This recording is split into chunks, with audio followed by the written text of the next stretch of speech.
Aloha, namaste. This is Alexis with Radha Home Yoga, and I'm here to bring you the new moon forecast for tomorrow, January 12th at 7 p.m. here in Hawaii.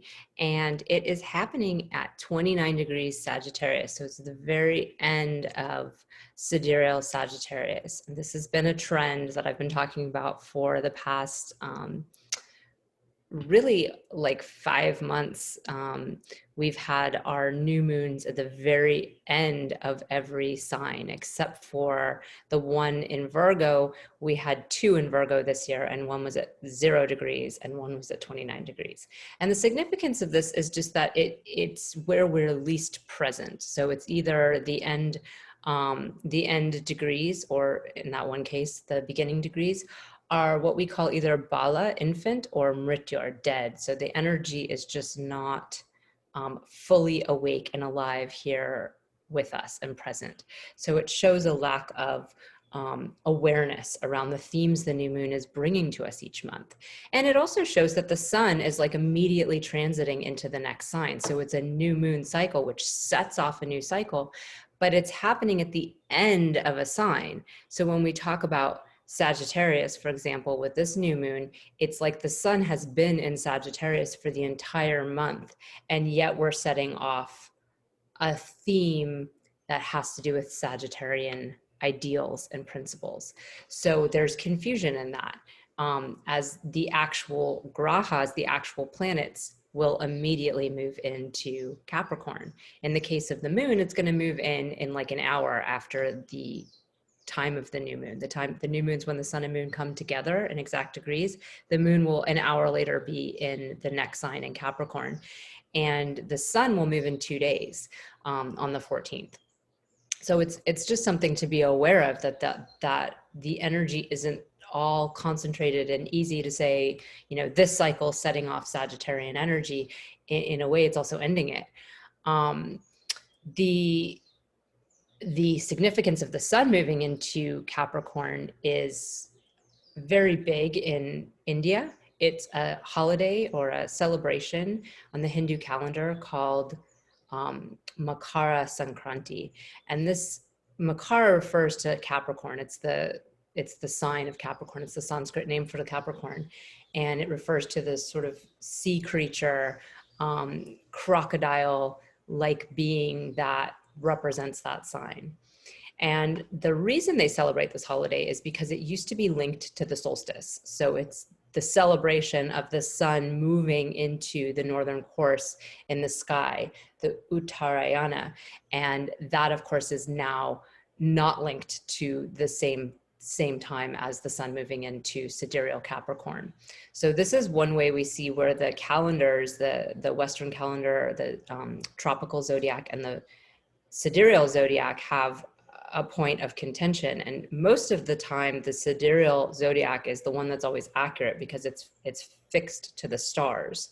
So the stars haven't changed in 2,000 years and 4,000 years and 10,000 years. We can still measure based on that. The Western zodiac system is inaccurate to the placements of the planets because it's tied to the seasons. But in a situation like this, the seasons, meaning the solstice and the equinox, is actually when the sun begins its northern course through the sky, not the point when the sun moves into sidereal Capricorn. So this holiday, the celebration, is actually sort of off of its intentions, its original intentions. But nonetheless, it'll be a holiday celebrated.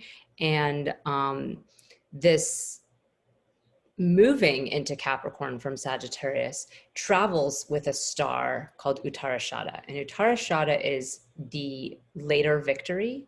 It means invincible. Ashada, which is 2 stars, there's Purvashada and there's Uttarashada. Purvashada is the one right before, where our planet Venus is at the moment. That those 2 stars work in a pair, and they're a pair of elephant tusks, showing that invincibility and that strength that comes with this asterism. The earlier part of it, the early victory, is when we're using our discernment and planting what we feel is better than what we uprooted in the star before that, which is called Mula. So we are planting something that fits with our ideals and our beliefs because it's in Sagittarius. We're wanting our old stuff and our old patterns and our old ways of thinking to not contaminate our new vision for the world and for our future. And so we uproot, pull it out by the roots, what wasn't working. And in these big new gaping holes, we plant something new, and then we tend to that. So in Uttarashada, we're really getting the results of that. We're getting to reap the harvest. And it is very positive in the sense that results happen. Especially as we move into the Capricorn part of this star, we see that there's the physical nature, the physical plane of Capricorn, where we are working to get things done in the actual world, on actual ground and actual soil, with building materials and this kind of thing that the earth signs bring up is, it's where whatever we idealized, whatever we have been spending our energy on in the realm of our beliefs and our ideals is able to come to earth and come in a manifestation, in a workable plan that can actually happen. And of course, we still have to put work into it. It's not like we've just reached the victory and it's all over now, but the victory is in actually seeing it manifest in the physical world, in the physical realm. And the star is ruled by the Vishwadevas. And the Vishwadevas are all the deities. In the Rig Veda, they were the culmination or the collective of all the energy that is God, that is the different parts of divinity. And this is a big energy to carry with us, right? That helps with the victory. That is the victory. When we can get everything working together in one collective consciousness, that's when we really see results. And especially if that collective consciousness is in divine, it is imbued with divinity. If it's coming from a place of dark, evil, malicious, all this other stuff, it won't be a collective victory. It'll be a collective failure or disappointment. And that's one of the things to be really aware of. In Purvashada, when we're planting those early seeds, we're making choices, right? We're using our discernment and the best of our capability or the best of our knowledge and awareness. And if we don't have really strong discernment, or we aren't able to plant seeds that are really aligned with in our belief systems, then we're going to not like the results that come. So the results will still come, the victory will still be there, there'll be a harvest, but it just might not be what we wanted. An example of that to use that's really concrete is like with avocado trees. If you just take avocado seeds and just plant them in the soil, you're not going to actually get the avocados you want to get, even if you took the seed out of an avocado you really liked. There's a tendency for those plants to have a lot of variables involved. So the most successful avocado growers grow with what's called grafting, where they graft the plant onto another one. And so that would be discernment that would need it. That would be knowledge that would be needed, right? You would have to actually know that. It wouldn't just be like, oh, I love this avocado, throw it in the ground and plant it. Plus you have to know other things about planting as well. So it's the same thing as the way that we work with our belief systems. Something appeals to us, and a lot of times it appeals to us because of something that we have deep inside of us, a deep held belief that we don't even necessarily recognize or know we have. And so we immediately recognize something as, yes, we like that. Yes, we're attracted to that. Yes, that appeals to us. But that doesn't necessarily mean that it's founded in truth. It means that it's meeting us where our cognitive dissonance is, and therefore it feels appealing. So we have to go deeper. We have to go further. We have to do research. We have to learn things. We have to make sure that we're, asking the right farmers or the right people in order to really know how this is going to come out. And if not, we'll still have an avocado tree. It just might not be the tree that we want. It might be a varietal of avocados that's really watery and doesn't taste very good, and not that delicious, creamy one that we were hoping for. So that's kind of an analogy of how this works, this part of the zodiac works. And we have to be really aware of what we're planting at all times. Because of that, we need to really constantly go back to that place where we're checking in with our own real inner truth. And by that, I mean like your meditative truth, not your deep held beliefs and things that, you know, all this triggered and shadow stuff that you hold because of your parents or because of your past. But your truth that you can find when you wipe away all that in meditation. We have to constantly check in with that place. And then we also do have to check in with outside sources, but we have to be really discerning in those that we choose. So we can see that sort of bubbling on the collective stove we're all you know, tending to, watching whatever way we're working with it. We can see how there are things happening now, and they might be something you like or don't like based on your beliefs and based on what you yourself have been feeding in this cycle and in this time. One of the things to really recognize in this new moon as well, besides just the fact that it's the very end of the sign, is also that it's joined Venus. It's joined the planet Venus. And Venus often in Sagittarius brings up challenges for us. First of all, our relationships with others and our deep need to get along can hinder our capacity to have good beliefs. It can literally take us away from our belief systems that are right. And the reason is because we want to get along so bad. We have such a deep desire on this planet in these bodies to relate to other humans and to be accepted. And so in order to keep that continuum going, we often fold or compromise on our beliefs or adjust them a little. And maybe it starts as just a little bit of an adjustment. And then before you know it, your belief system is completely turned from what you really actually believe. And it happens on all sides of the issues. This is not something where I'm like, this is happening with this side or this side. I personally see it with so many people right now. I mean, the vast majority of people that I see on Facebook are operating from this place of sort of wanting to be a part of a tribe, wanting to be a part of something, and wanting to agree with people. And that agreeance is a hindrance to truth. It's a hindrance to truth. It is. And when you're in relationship with people, the other side of Sagittarius Venus, or Venus and Sagittarius, that can be challenging, is that we often want to be in relationship with somebody with whom we have really similar beliefs. And we also want to have friends we have similar beliefs with and stuff like this, right? But at some point, those belief systems might diverge.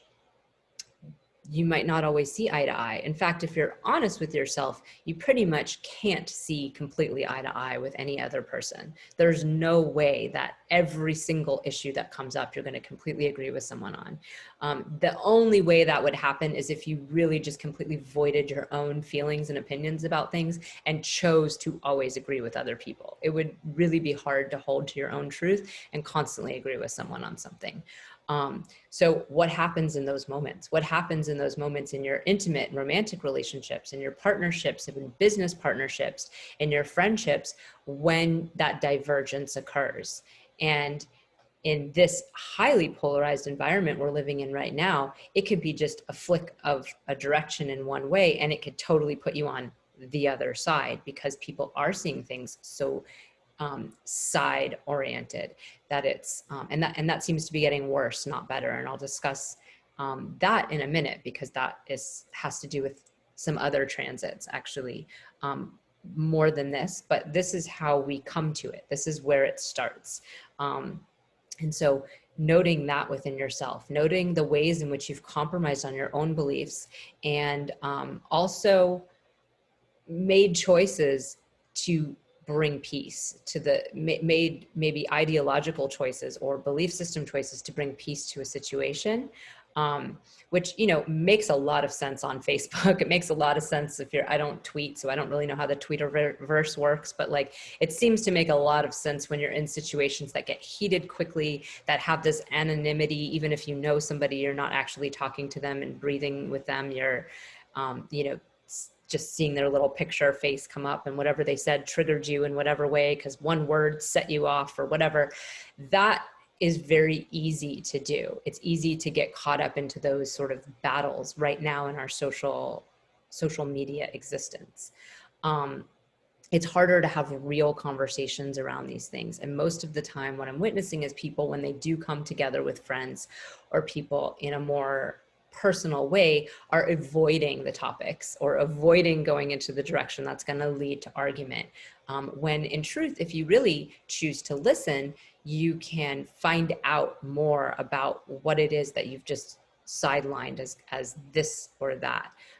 There could be a lot more understanding that you could have about it, which is something we all need to have right now. And that leads me into this concentration of energy in Capricorn right now. And we're building up to it, right? We've been building up to that. And in February, we're going to see like even more planetary energy concentrated there. But we are, hang on, what I'm looking at. So see, sun and moon, very end, 30 degrees is the end of a sign. So we have the sun and moon at the very end here in Uttarashada, and they're moving into Capricorn, the moon in 1 hour, the sun in 2 days. And then we have Mercury, Jupiter, and Saturn. We know Jupiter and Saturn have been here for a while. This has been a big topic of conversation, and I've done several videos on it. So if you haven't seen any of that, you can go back to my previous forecasts and look at that on my website at www.radhahomeyoga.com, RADHA home, HOME, yoga.com. There's links from either YouTube or Facebook, wherever you're seeing this. So you can look back and see more about what that Jupiter and Saturn are doing for us here in Capricorn. But what I wanted to point out right now is Mercury. And Mercury's been there since January 4th, and it's now in the star called Shravana. So in the beginning, when Mercury moved into Capricorn, joining Jupiter and Saturn with all this beliefs, and what really is happening at this point, because Jupiter and Saturn have been joined for such a while now, Jupiter moved into Capricorn where Saturn already was November 19th, I believe. So it's been, several months now that we've been getting these two planets together, and then they came to such conjunction, to the great conjunction, where we're really getting committed to our beliefs. Like Saturn is commitment, Jupiter's beliefs, and we're really committing to those at that point. So Mercury first moving in can make that become very vocal. It can become something where we're communicating that more than maybe before. Some people have been communicating for a long time their beliefs. We're all very different in how we operate. Some people really like to say their beliefs loud and proud all the time. Some people are sort of domineering or bullying about their beliefs. Some people are very scared to speak up because of some of that stuff I was talking about with Venus and Sagittarius, where they don't want to rock the boat, they don't want to anger people, they don't want to lose friends. So everyone kind of has a different way of handling that, generally speaking. But when Mercury came and joined these two planets, and you can see he just passed Jupiter, like exact conjunction with Jupiter, we can see how the need to really vocalize or verbalize your strong belief system could be raised and heightened. And now that he's in Shravana, we can also see that there's a capacity to listen. Shravana is the ear, and it's ruled by Vishnu, and it's where we really have the wisdom to listen rather than speak. Now, again, that's not going to be true for everyone, but I do see examples of people starting to reach out in that way, or wanting to listen or hear. And that could be a very positive thing for us right now, to take the time to listen to other people. And you can see I have these outer planets here right now. I don't normally have them on my charts, and in Vedic astrology, we don't usually use the outer planets.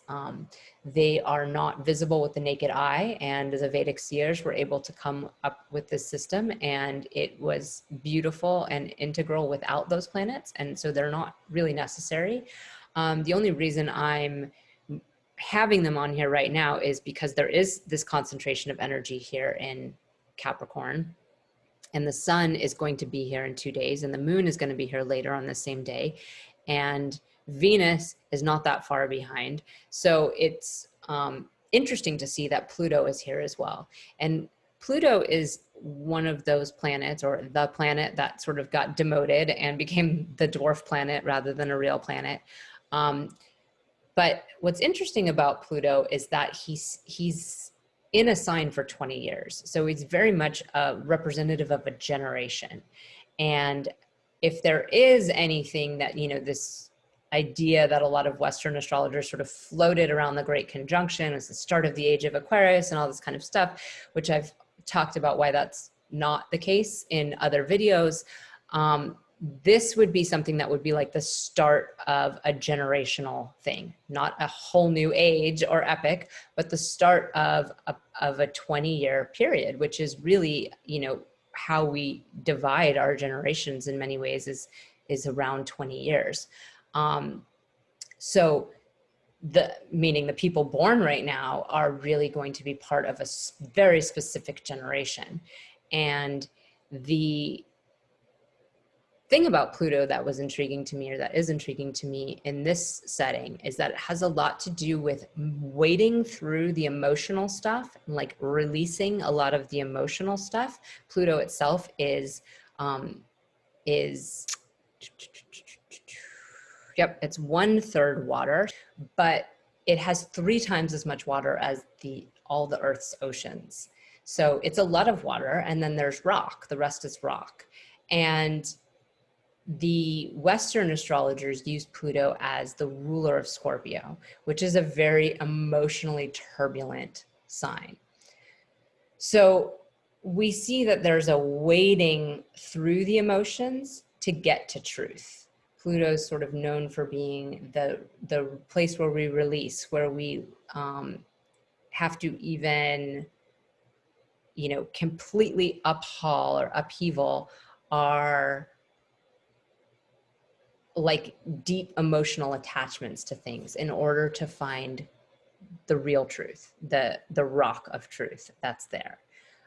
So there's a lot of pulling apart and letting go and releasing that can occur in this time. And especially right off the bat with this level of conjunction here, where, he's going to be, he just moved in the new year, and we have Saturn, the ruler there, already there established, and Jupiter, and the great conjunction happened there.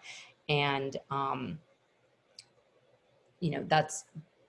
there's a lot of energy sort of kicking that cycle off, kicking this Capricornian Pluto cycle off. And a lot of what we're having to release is our emotional energy around the have tos. And Capricorn is the sign of have to. It's the sign of this is what needs to be done to survive. And there's a lot of energy around that that's mingled into our beliefs, that's mingled into the choices we make. We've lived in a world of being told what we have to do for a long, long time. This is not a new thing. We've lived with survival mindset really since our early beginnings, basically you could say since the patriarchy stepped in, since each different culture sort of had that overhaul, taking away their mystical beginnings and their more in tunement with nature, and bringing in an age of, man-made fear, and really making everything turn into this sense of sort of drudge. And this is what has to be done. And even in our current age, where we have electronics and we have all these capacities, and there's way more entertainment and way more we're far more removed from the basic act of survival than we've ever been. And yet the joy is very lacking in that. There's still that constant hamster wheel of I'm having to do this to make the money to pay for all this joy now, to pay for all this entertainment, to pay for all this stuff that you now need. And it's all this idea of what you need. You need this, you need that. And that's what advertisers play on. It's the heart of our capitalist system here in the United States is that idea that we need all these things. You need this special soap, you know, because the other soap you've been using isn't working, and you need this one, and then this one, and this thing. And there's all these problems that they're presenting to you that you have and that you relate to, and then you need this thing in order to make it better. So we do live in a world where if it's just for fun and just for pleasure, we almost feel very guilty and bad about it. And that's changing in many circles, and in many ways we're working towards changing that mindset. At least some groups of us are, some people are, but it's still very held in our collective consciousness, and our collective belief system comes from a very need-based, fear-based, and have-to-based world and paradigm. So it's interesting to look at. You know, I don't work with these planets very often or bring them up very often. So it was something that I just thought to show. And as we get deeper into the Capricorn season, we will see, you know, Venus, well, the sun, moon, and Venus will all move in there as well. And we will enjoy that for our, here in the US, like the inauguration. And right after that, in early February, I think is when we have the biggest concentration of planets there. But I could actually look at that now too. We will look at that a little bit more then. Let me just see when Venus moves in there. Yeah, Venus actually doesn't move in until after January, yeah, until February 2nd, and Mercury will have already moved out at that point.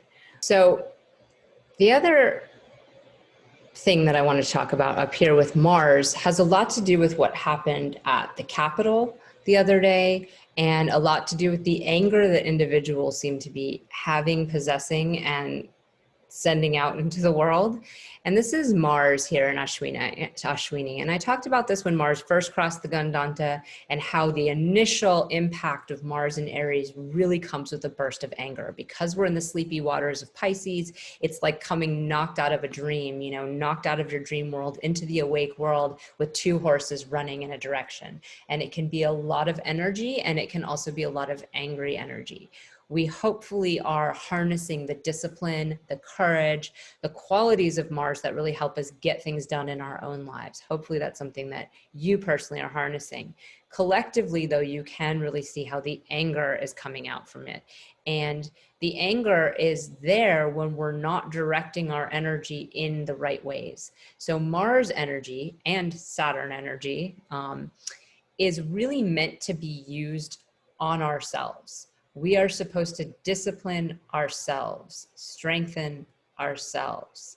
You know, with Saturn, we're supposed to make commitments to ourselves that we honor. We're supposed to do the hard work and humble ourselves.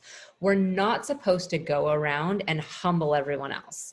We're not supposed to go around and discipline everyone else. And we're not supposed to go around and, you know, use that fiery anger at other people.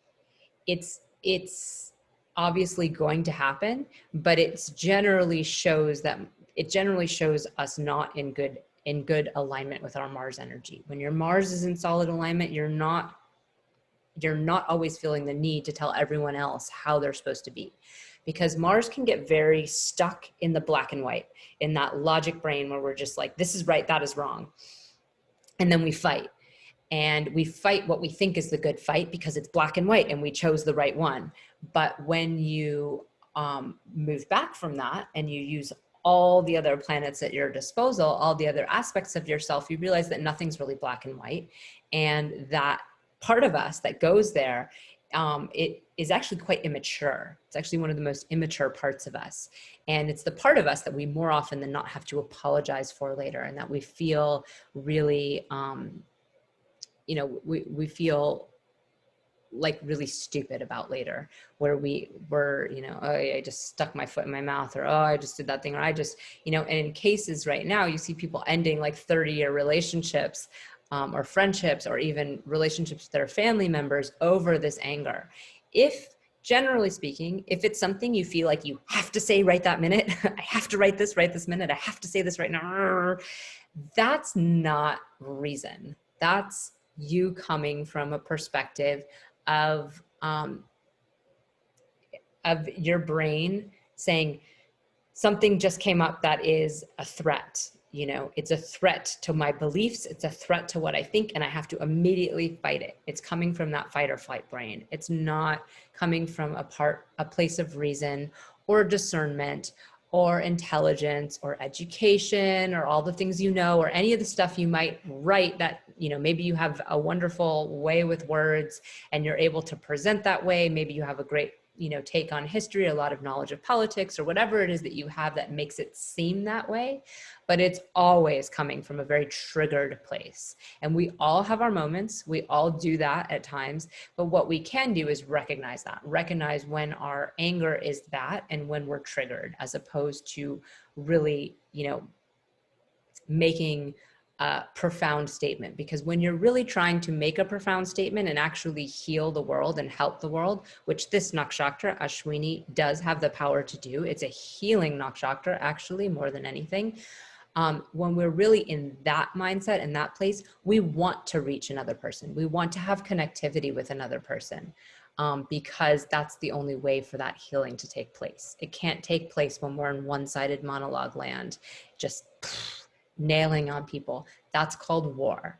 That's called war, and that's very divisive. Mars is generally a very divisive planet, and it's one of the reasons why we're not getting as much of the healing Shakti out of this right now, is because it's not the moon there, it's Mars. And it's not trying to connect, it's trying to divide.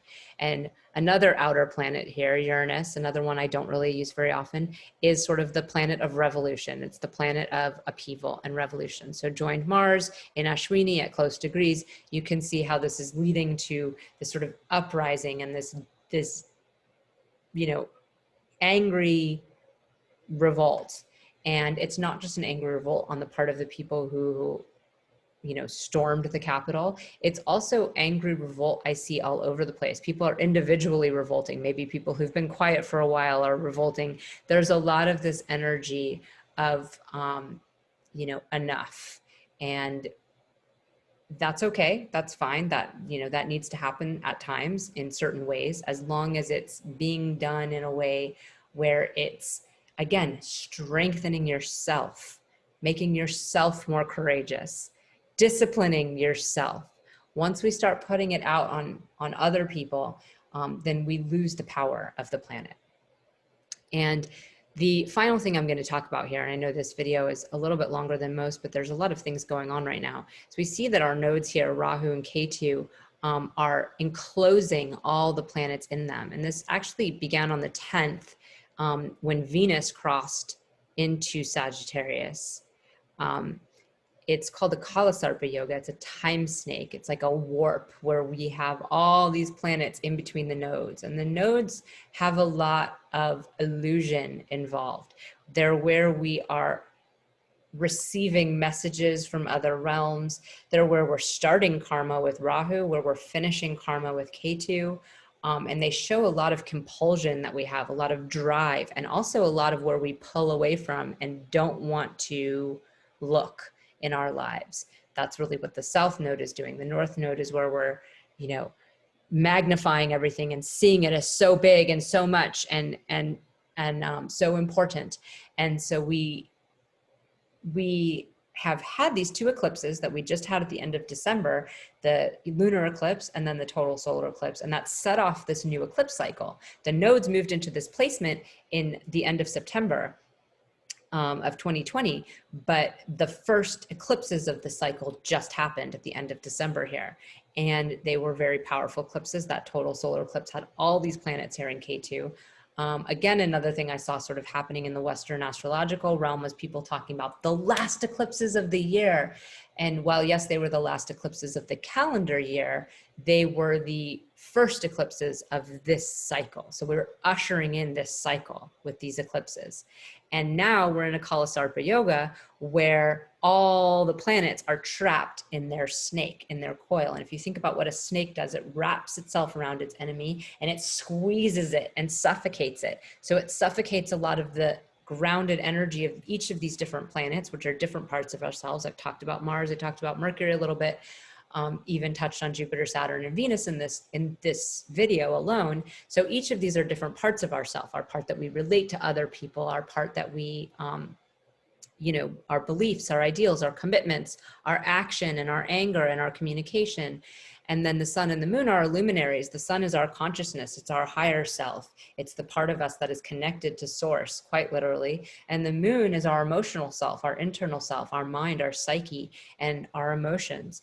And so each of these parts of ourselves being squished in between this snake, where it's like tightly wrapped around, means that all of them are being imbued, infused with that delusional energy of the nodes. And because the North Node is the one leading this, the nodes move backwards. So our karma actually moves backwards. We actually experience our karma, the reverse order of the houses from how we experience our life and such. So Rahu in Taurus is really opening up the karma for us on security. Taurus is the natural second house. It's where we're looking for security, food security, money security, financial security, community security, people that we can trust and relate to and trade and give and take with, feeling good in everything that we're doing. We want to feel peace. We want to feel calm. We don't want to feel like bulls stuck in a bullpen with someone waving a red piece of cloth in front of us. We want to feel grounded in earth, with our hands in the earth, that we're growing things, that we're cooking things, that we're making things. We want to make art, perhaps. We want to make love. We want to take baths. We want to feel good. So that opening is happening for us, where we're starting a cycle of maybe reimagining what all of those things can look like for ourselves. How can we find sustainability in this current world? How can we find these things in this current world? And of course, right now, maybe some people are floating on some money from unemployment or, whatever. No one's floating on their stimulus check money. So some people might already be in that place of, dire straits. And some people might be sort of flooded with a little extra cash right now. But I'm not talking about the, billionaires who've made 80% more money, but I'm talking about regular humans.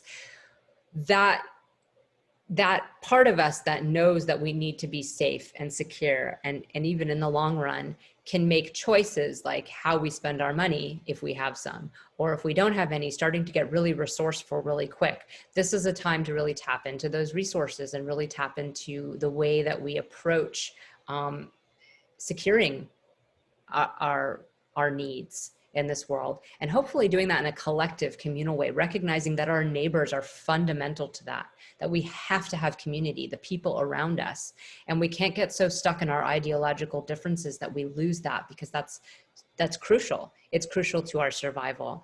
And then of course the karma that we're ending here in K2. So the North Node's one moving this energy to here. So it's really the leader of this Kalasarpa yoga, is that Taurus energy, the security. And then the K2 in Scorpio is where we're sort of avoiding looking, but it's the karma we're ending, and it's the old baggage. It's the drama, the fears, the trauma, all of the pain and suffering we experience because of very real things, as well as very much imagined things that keep us trapped in this emotional up and down roller coaster, where we're not able to enjoy the security. We're not able to enjoy the pleasures of life because we're all over the place with our different triggers, emotions, and shadow work that we need to do. So this is where it's going. And the part of the node that we're trying to clear and end, it's harder, generally speaking, to clear the karma, to end the karma, because we are, and I shouldn't say clear, because it's ending a cycle of it. It's not ending it forever. It's ending a point of it, a period of it. But it's harder because it's where we don't want to look. It's where we don't want to be. It's the part of everything that we are avoiding. And so we pull away from it, and we avoid it, and we ignore it, or we pretend it's something different than it is. And we act like, I've already done that. Yeah, I've done my shadow work. I took a shadow workshop 20 years ago. I'm good. That kind of attitude that we have towards that area of our life tends to make it harder. But this particular nodal axis, Rahu and Taurus, K2 and Scorpio, is one of the best ones that there is for doing that work. K2 in Scorpio has that capacity to really drill down deep into our psyche, deep into where our fears begin.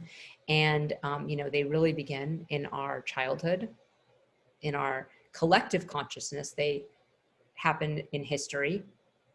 And they are places that sometimes we actually have a really hard time accessing because we weren't even conscious enough when they were happening. So anything that happens before the age of 3, generally speaking, is like you didn't have the words or the capacity to describe it enough to yourself to clinch it into a conscious memory. So it's something that's so subconscious, so unconscious, that it's very hard to recognize, bring up, and actually heal. So that's a lot of what K2 can do here, because K2 has that quality of drilling down deep into it. It's the tail end of the serpent. And that's really all it wants to do, is just go down deep, deep, deep. And it really doesn't want to come back up. It has no interest in starting anything new in this world or engaging in the world. It's really just going back into the past. And so in this particular alignment, there's a lot of potential for that to actually happen. But of course, right off the bat, K2 brings disgust with our own pain and suffering, disgust with the pain and suffering of others. And one of the things that happens in Scorpio is we often start with finger pointing and start with the other and how the other person's doing it wrong. And the Mars, the ruler of Scorpio, has been fluctuating, between Aries and Pisces, and is now back in Aries. And so that's also affected it, because the ruler has been in that flux back and forth between the dreamy Piscean land and the fiery Aries world that is his other domain. But that's another thing that's possible right now. It's 6 houses so Scorpio is 6 houses from its other sign. It's where its ruler is now, Mars. And so it's an uncomfortable or an unpleasant experience, but it's also something where we might have the courage to actually do that work right now and clear that. And the more we can clear whatever's on the south end, the more the front end opens up. We're obsessed with wherever Rahu is. That's the obsession. Plant food, cook, make sure we have friends and community, that's the part that we get obsessed with. The part that we don't want to look at, the K2 part, is what's driving the northern part, though. If we don't deal with that part will never be clean or clear. And we really saw that in our last nodal axis with Gemini Sagittarius. We just could not heal those deep driven beliefs that we have so ingrained in ourselves individually and collectively. And so the information just couldn't get right on the front end. And we're still stuck in the fact that really didn't heal as well as it could have in that cycle. So we need to do that work. And of course, this is a more positive alignment in terms of the nodes being in placements where there's more potential for earthly work to be done. That's one of the issues that we run into with the nodes, is that they're very otherworldly, and they bring us into that otherworldly realm. So one of the things to watch out for during this time snake is feeling like ultra powerful or super in the know, or really, really like, I have this special information and this kind of thing. That is something that can very much happen in a Kalasarpa yoga, and really rooting yourself in your true spiritual practices like meditation and yoga can help, because then when you're in those states, that's when you receive information. That's when you receive downloads of things that are otherworldly and very, very powerful. But when we're sort of mixing our material lives with this psychic energy, it gets very convoluted, and we get confused easily. So that's just something to be aware of. I hope that this new moon for you is empowering, and I hope that what you've been planting, the seeds you've been planting in your own life, are really strong and solid, so that you're reaping some good rewards right now, and ready to make action. The planet, or the sign of Capricorn, is so grounded in the practical realm where we can make things happen. And Aries, Mars in Aries, is really giving us that fire to make things happen. So if we lose the sort of obsession with the internet or with whatever's happening on in the outside world, and really focus that energy on what's going on for ourselves individually, we can have a lot of success.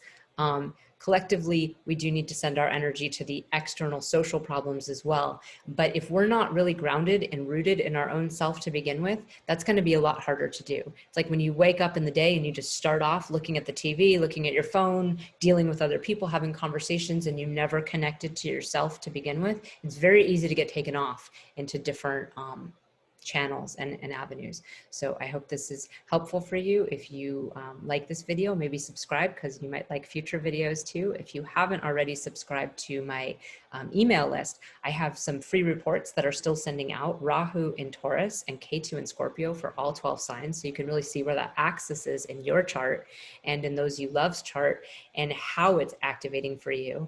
And then also Jupiter and Capricorn for all 12 signs. So you can see what Capricorn's bringing up for you right now. It's really helpful to know where these things are happening in your chart, and you'll get great reports every 2 weeks for the full and new moon as well. So you can subscribe either to one of the links in the description if you're on YouTube or on Facebook.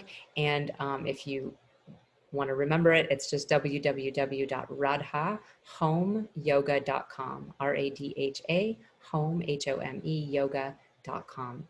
And I hope you have a blessed and beautiful new moon and beginning of this cycle. Namaste.